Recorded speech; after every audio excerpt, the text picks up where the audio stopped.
Assalamualaikum warahmatullahi wabarakatuh.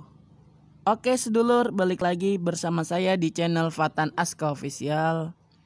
Sebelum kamu menonton video ini, jangan lupa klik tombol subscribe, like, comment, and share. Dan jangan lupa dinyalakan tombol loncengnya untuk mendapatkan video notifikasi terbaru dari saya. Mari sama-sama bantu channel ini untuk upload video yang bermanfaat dan berfaedah. Terima kasih, selamat menonton. A'udzu billahi minasyaitonir rajim.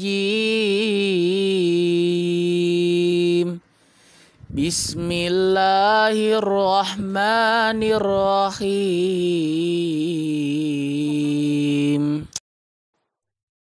Assalamualaikum warahmatullahi wabarakatuh. Hamdan bila ghayah wa syukran bila nihayah. Qala Allah Ta'ala fi kitabil karim, a'udzu billahi minasyaitonir rajim. Bismillahirrahmanirrahim. Khudh min amwalihim shadaqatan tutahhiruhum wa tuzakkihim biha wa shalli 'alaihim inna salataka sakanun lahum. Amma ba'd. Puji syukur kehadirat Allah Subhanahu wa taala dengan ucapan alhamdulillahirabbil alamin dan selawat kepada baginda Rasul sallallahu alaihi wasallam dengan melantunkan selawat Allahumma shalli ala sayyidina Muhammad wa ala ali sayyidina Muhammad. Hadirin kaum muslimin wal muslimat dimanapun berada, kembali lagi dengan channel kami, channel dakwah ini. Kita akan melanjutkan pembahasan kita yaitu tentang zakat. Di video sebelumnya saya sudah sampaikan tentang zakat fitrah. Jadi zakat ini terbagi menjadi dua secara garis besar. Yang pertama zakat fitrah, yang kedua zakat mal. Tentang zakat fitrah sudah saya bahas pada pertemuan sebelum ini atau video sebelum ini. Sekarang kita akan membahas tentang zakat mal atau zakat harta. Tapi sebelum saya sampaikan dan saya lanjutkan materi tentang zakat ini, saya mohon dengan keikhlasan dan ketulusannya Bapak Ibu sekalian yang menonton video kami ini, video dakwah ini, untuk menekan tombol subscribe-nya gratis, karena ini akan sangat membantu channel kami dalam menyampaikan risalah agama atau dakwah-dakwah materi-materi tentang keagamaan ke depan. Baik Bapak Ibu sekalian, terima kasih atas kesediaannya untuk menombol subscribe di handphone Bapak masing-masing. Baik, kita akan melanjutkan pembahasan kita tentang zakat. Kemarin zakat fitrah, video sebelumnya. Sekarang kita akan bahas tentang zakat mal, yaitu zakat harta, ya, bisa berupa perniagaan ataupun hasil dagangan, keuntungan selama 1 tahun, atau yang Bapak Ibu sekalian dapatkan, ya, rizki-rizki Allah Subhanahu wa taala di luar penghasilan yang rutin. Ada bonus-bonus umpamanya yang kita dapatkan baik dari tempat kerja kita atau dari saudara kita atau dari manapun. Yang penting dari cara yang halal. Nah, hadirin Allah Subhanahu wa taala, untuk zakat mal ada beberapa syarat wajib yang harus kita perhatikan. Yang pertama adalah orang yang terkena wajib zakat mal adalah yang pertama ini adalah Islam. Jelas orang Islam, dia muslim, maka dia wajib mengeluarkan zakatnya. Dia juga merdeka, ya, tidak ada dalam penguasaan orang lain atau budak belian, baligh, ya, sudah berakal, sudah bisa membedakan mana yang hak, mana yang batil. Yang berikutnya adalah syarat wajibnya zakat adalah sudah 1 nisab atau sudah batas minimal kepemilikan harta yang ibu bapak miliki.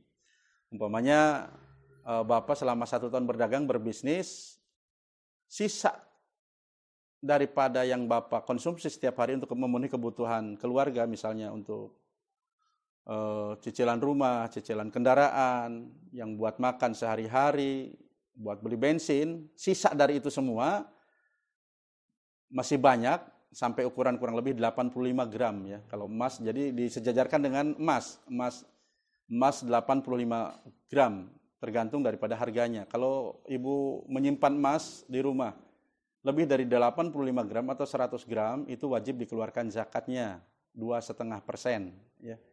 Begitu juga zakat harta kita yang kita dapatkan dengan cara berniaga, berbisnis, atau dengan cara yang halal, kemudian sudah sampai kepada ukurannya, yaitu seharga 85 gram.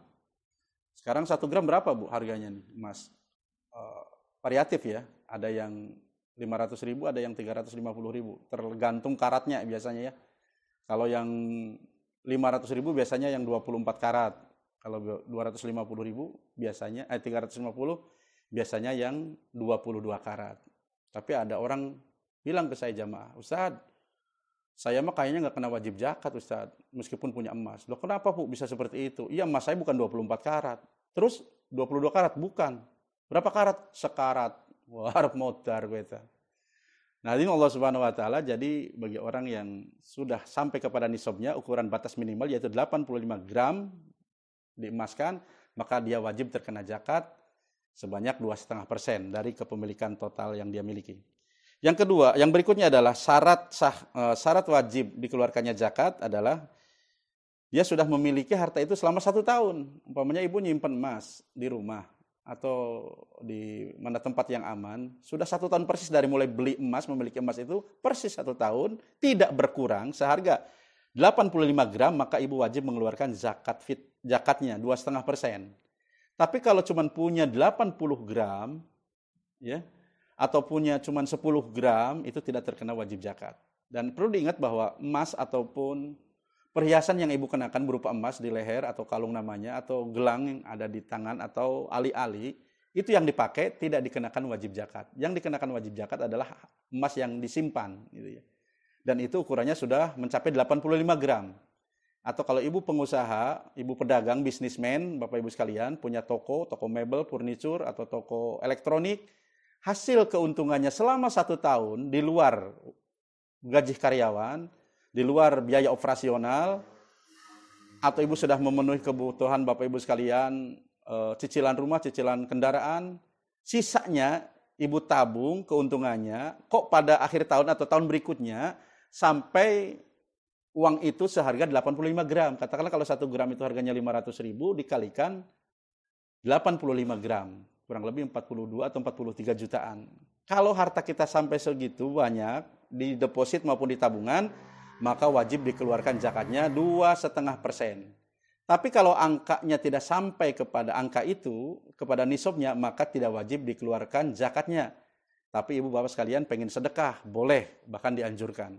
Jadi yang terkena wajib zakat itu adalah yaitu orang yang sudah sampai nisabnya hartanya, yaitu sudah sampai batas minimal kepemilikannya.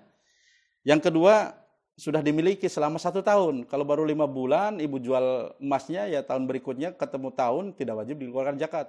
Bahkan sudah habis barangkali, naudzubillah, emasnya dijual ataupun dalam keadaan sudah tidak ibu miliki lagi.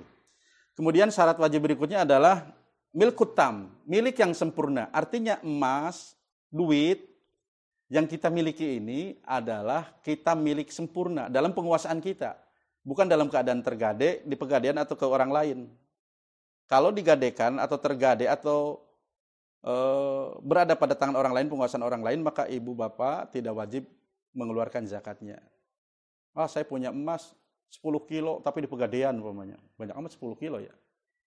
Di pegadaian, bukan dalam penguasaan kita, maka kita keluarkan zakatnya. Atau sebaliknya, kita punya deposit ataupun tabungan di bank. Setelah dihitung-hitung di rumah ternyata 100 juta ibu punya tabungan atau deposit. Nah ini wajib dikeluarkan zakatnya. Tapi kalau tabungan ibu, sisa makan, sisa hidup sehari-hari Bapak Ibu sekalian di rekening tabungan cuma 5 juta, 10 juta, maka ibu tidak terkena wajib zakat. Nah hadirin Allah Subhanahu Wa Taala, apa saja sih yang kita bisa zakatkan? Tadi sudah saya sampaikan, hasil pertanian, setiap panen Bapak Ibu sekalian, supaya barokah. Zakatkan, keluarkan zakatnya. Kalau tidak dikeluarkan, Allah akan marah. Buktinya apa? Salah satu kekecewaan Allah, yaitu banyaknya kita menanam padi sebagai petani, menanam sayuran, tapi begitu panen, ibu lupa sama fakir miskin di sekitar ibu. Ibu menganggap, Bapak Ibu sekalian, menganggap bahwa itu rezeki semuanya atas hasil keringat dan kerja maksimal dari ibu bapak sekalian. Kita nggak sadar bahwa ada tukang nyangkulnya, ada yang nungguin sawahnya, ada yang menanam benihnya, itu adalah kontribusi orang yang membantu sehingga kita bisa panen. Sehingga tidak jarang banyak pesawahan ataupun banyak kebun padi yang gagal panen. Mungkin salah satunya adalah karena tidak dikeluarkan zakatnya ketika panen yang dulu. Oleh karena itu peringatan buat Bapak Ibu sekalian yang berprofesi sebagai seorang petani, hati-hati. Ada hak 5% ataupun 10% hak anak yatim, fakir miskin di harta yang ibu miliki sebagai seorang profesi petani. Nah, hadirin yang dimuliakan Allah Subhanahu wa taala, syarat-syarat mengeluarkan zakat tadi kita sudah bahas ya. Sekarang kita sampai kepada zakat profesi. Zakat profesi itu apa? Ini zakat yang tidak ada pada zaman Rasulullah dan sahabat. Ini adalah zakat pengembangan. Dalam fikih kontemporer muncullah kewajiban zakat profesi, profesional. Tergantung status ibu sebagai apa? Apakah sebagai dokter, pengusaha, sebagai pegawai negeri, kemudian sebagai konsultan, kontraktor, maka setiap keuntungan yang ibu bapak dapatkan dari profesi itu wajib dikeluarkan zakatnya. Nah, sekarang pertanyaannya, zakat profesi ini mau ngikutin zakat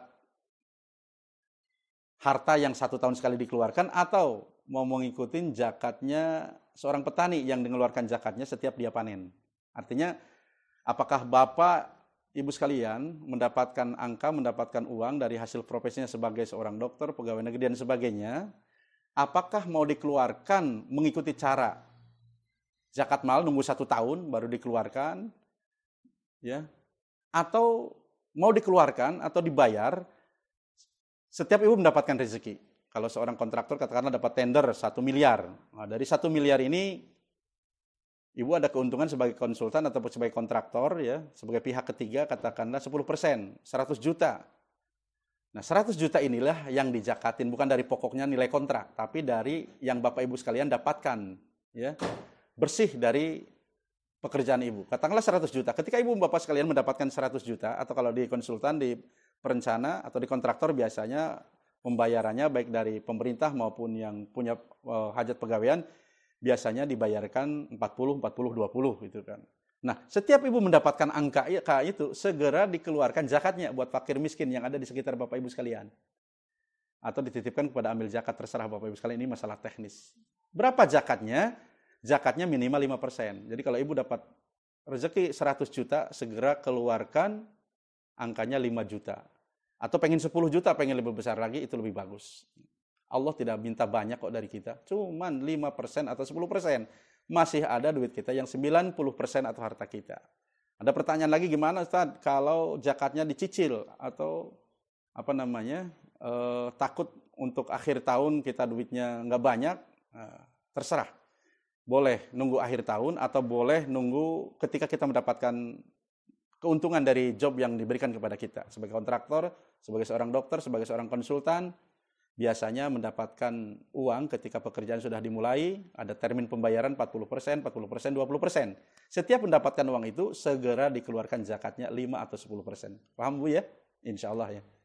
Nah ini Allah Subhanahu wa Ta'ala, jadi zakat profesional ini, zakat profesi ini harus mendapatkan perhatian khusus karena ini sangat penting. Penghasilan mereka jauh lebih banyak dibandingkan petani, jauh lebih banyak mungkin dibandingkan daripada pekerjaan-pekerjaan yang lain. Kalau tidak dikeluarkan zakatnya, Allah akan marah. Nah, ini Allah Subhanahu wa Ta'ala. Pembahasan berikutnya adalah siapa saja yang berhak menerima daripada zakat tersebut. Allah Subhanahu wa Ta'ala menjelaskan dalam Al-Qur'an bahwa ada 8 asnaf atau 8 golongan yang bisa atau yang berhak mendapatkan zakat itu atau mustahik zakat. Ada 8 golongan. Yang pertama yaitu fakir miskin. Saya kelompokkan menjadi 2, fakir dan miskin. Siapa itu fakir? Orang fakir ini adalah biasanya non-job, no money. Nggak punya kegiatan, pengangguran. Jangankan buat bayar zakat, ya. Buat makan sehari-hari aja repot dan bingung. Nah, mereka ini berhak mendapatkan zakat dari dari 8 golongan. Fakir. Kemudian miskin. Miskin ini orang yang punya pekerjaan dan punya uang. Tetapi pengeluaran dan kebutuhannya melebihi daripada gajinya atau pendapatannya. Ini tidak kena wajib zakat. Contoh, Bapak Ibu bekerja di sebuah tempat, di sebuah PT, gajinya besar, UMR-nya tinggi. Katakanlah gaji Ibu pas kalian 8 juta. Setiap tanggal 8 maksudnya koma. Karena utangnya di mana-mana. Nah, orang yang memiliki kebutuhan melebihi daripada keuntungan yang dia dapatkan, maka dia tidak terkena wajib zakat. Iya. Boro-boro untuk ngumpulin 1 tahun, untuk dimakan hari ini besok nggak ada juga, udah banyak seperti itu. Apalagi sekarang lagi musim COVID-19, banyak pengangguran di mana-mana, yang tadinya kerja enak, kemudian dia harus pulang kampung, karena kontrakannya harus dibayar di sana, sudah nggak ada pekerjaan, nggak ada yang bisa menghasilkan, maka dia lebih memilih ketemu lagi sama orang tua atau saudara di kampung. Di kampung dia bisa bercocok tanam, ya kalau kelaparan masih ada yang ngurus, ada yang bantu. Mungkin kalau di kota besar seperti Jakarta, Bekasi, dan sebagainya, hanya dapat bantuan sembako yang dikonsumsi untuk 2-3 hari udah selesai, udah habis. Jadi miskin tidak terkena wajib zakat, tetapi dia berhak menerima zakat. Yang berikutnya yang berhak menerima zakat adalah riqab. Riqab ini adalah hamba sahaya. Nah, hari ini kayaknya sudah nggak ada hamba sahaya di zaman modern seperti ini. Maka kita berikutnya yang berhak menerima zakat adalah mu'allaf, orang yang baru masuk Islam, kondisi ekonominya kurang bagus, dia biasanya goyang, godaannya besar. Nah, kita sisihkan zakat, kita berikan kepada mu'allaf yang ada di lingkungan kita tentunya. Dahulukan dulu yang terdekat. Yang berikutnya yang akan menerima atau sebagai mustahik zakat itu adalah fisabilillah. Nah, fisabilillah ini ada para ustadz, para kiai, para ulama yang menerjemahkan letterlek, yaitu orang yang berjuang di jalan Allah berperang. Pertanyaannya, apakah hari ini ada perang? Kan tidak ada. Pada zaman Rasulullah, iya. Karena beberapa kali sahabat berperang melawan orang kafir. Nah, para tentaranya yang berperang itu berhak menerima zakat. Kumpulkan oleh Rasulullah beserta para sahabat. Nah, saat ini orang fisabilillah banyak yang menerjemahkan, yang mengartikan, menganalogikan para kiai, para ulama, termasuk Syekhuna Kiai Haji Quraisy Shihab, seorang ahli tafsir dan ahli hadis. Beliau mengatakan bahwa fisabilillah ini fleksibel saja. Orang yang berjuang di jalan Allah untuk meninggikan agama Allah. Siapa biasanya? Lembaga-lembaga keagamaan, lembaga-lembaga sosial yang ngurusin anak jalanan. Atau para asatid, para guru, para ustadz yang tidak mendapatkan bantuan atau gaji dari pemerintah. Dia mengandalkan daripada dia ngisi taklim, ceramah. Permasalahannya, sejak sebelum Ramadan sudah tidak ada lagi kegiatan yang biasanya ngisi ceramah di mana-mana, biasanya ngisi acara keagamaan sebagai penceramah atau ngisi kajian-kajian kitab kuning ataupun apalah namanya di masjid-masjid. Hampir 2 bulan ini praktis mereka tidak ada kegiatan karena dilarang ada buka bersama yang biasanya menggunakan jasa seorang kiai atau ustadz untuk menyampaikan materi tentang Ramadan. Ada kultum sebelum sholat taraweh, ada kuliah subuh, dan sebagainya. Sekarang total 0 sama sekali. Maka saya berharap mereka ini mendapatkan perhatian khusus dari panitia masjid agar mereka tidak kelaparan. Ya. Kasihan guru-guru ngaji yang ngajarin abatas anak-anak ibu sampai bisa baca Quran, sampai bisa menghafal Al-Quran, tetapi ketika mereka tidak ada yang dikonsumsi, kita cuek dan merem. Dosa besar ini. Nah, hadirin Allah Subhanahu wa taala, jadi fisabilillah bisa kita kembangkan kepada para asatid, para muallim yang mengajarkan agama Al-Quran di lingkungannya, itu harus mendapatkan perhatian khusus dari amil zakat yang ada di masjid. Nah, Bapak Ibu sekalian yang dimuliakan Allah Subhanahu wa taala, itu yang disebut fisabilillah. Berikutnya adalah orang yang berhak menerima zakat adalah ibnu sabil, orang yang kehabisan ongkos dalam perjalanan. Umpamanya ada orang kecopetan atau duitnya enggak cukup untuk perjalanan pulang kampung, kemudian mampir di masjid kita, maka mereka berhak untuk terima zakat yang kita kumpulkan dari panitia sesuai dengan kesepakatan yang disepakati oleh panitia teman-teman di lapangan. Jadi ibnu sabil. Yang berikutnya adalah amil, pengelola zakat. Dia yang ngolek ataupun ngambil zakat dari rumah ke rumah, ataupun yang mengumpulkan atau yang ngelola zakat dan mendistribusikan kepada yang berhak. Mereka bekerja dari pertengahan Ramadan sampai akhir Ramadan. Mereka ambil zakat yang dibentuk di setiap masjid, hendaknya mendapatkan bagian ataupun haknya sebagai mustahik, karena ada 8 golongan. Golongan yang terakhir yaitu amilin. Nah, hadirin yang Allah Subhanahu wa taala, inilah zakat. Jangan sampai kita tidak keluarkan zakat ini padahal kita mampu. Bagi yang tidak mampu, tadi sudah saya bahas di zakat fitrah, tidak mengeluarkan zakat fitrah tapi dia bisa terima zakat fitrah dari masjid. Itu pada kondisi dia tidak memiliki apapun di malam takbiran atau malam 1 Syawal seperti yang saya bahas di video sebelumnya. Nah, Bapak Ibu sekalian yang dimuliakan Allah Subhanahu wa taala, inilah golongan-golongan yang berhak menerima zakat ya dari kita.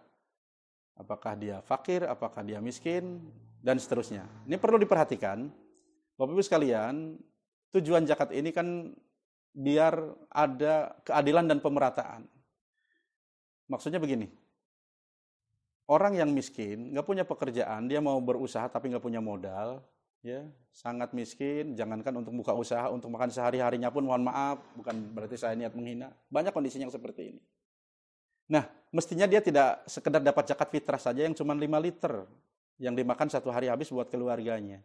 Nah, mereka-mereka ini kita data, kita panggil, kita motivasi untuk dia bisa mandiri, apakah dia mau dagang, mau usaha apa. Nah, ini bisa diambilkan modalnya daripada pengumpulan zakat mal. Harus dipisah.